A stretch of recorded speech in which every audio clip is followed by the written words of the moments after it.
Ерденнің жалғыз баласы қайтыс болғанда, аяқ жетер жердегі ел түгел келіп, ақ шауып, арулап қойған соңда, әр тараптан келген жайсаңдар мен жақсылар көңіл айтуға келгенде, басын көтермей, жалғыз баласының қайғысы қабырғасын қайыстырып, сартөсек боп сарғайып жатып алыпты. Бұл хабар сыр бойындағы Досбол Шоқайларға да жеткен. Ел арасы шалғайлықтан мүрде жерленгеннен кейін 7-ші күні жетіпті.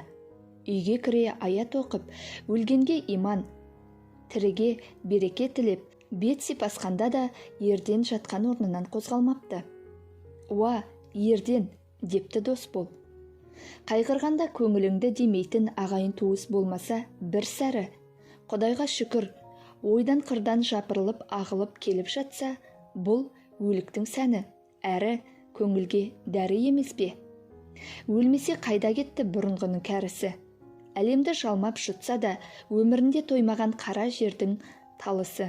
Ерден-ау, өткенге өкінбе, келмеске күйінбе. Өлім деген ұзақ жолдың алысы. Өлмек хақ, тумақ хақ. Барлық жанның қабір емес пе барысы?» Бұған да мызғымаған.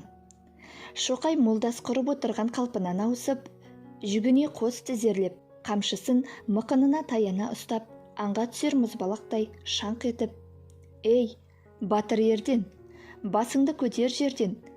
Құдайдан да құдіреттімін деп, мейманасың тасып кеткен екенсің керден. Мыңды айдаған әкең Сандыбайда қара жерге енген, оны мына Шоқай көзімен көрген.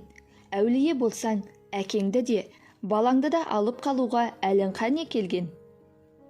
Көкті бу көтереді, жүйрікті ду көтереді, өлімді ер көтереді, ауырды нар көтереді.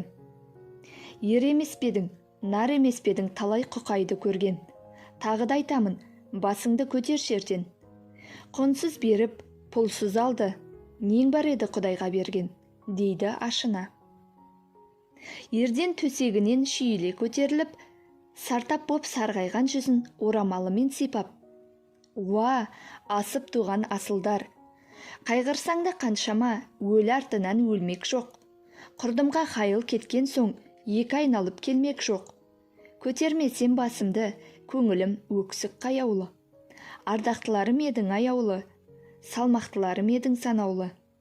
Көңілде қайғы шеменшер, төбелерің көрінбеген соң, күтіп жатыр едім өздеріңдей асыл ерлерді», деп құшақтаса көрісіп, көңілдегі нала құсасын тарқатысып, 3-4 күн болып көңілін демеп, қайғысын бөлісіп аттанған екен.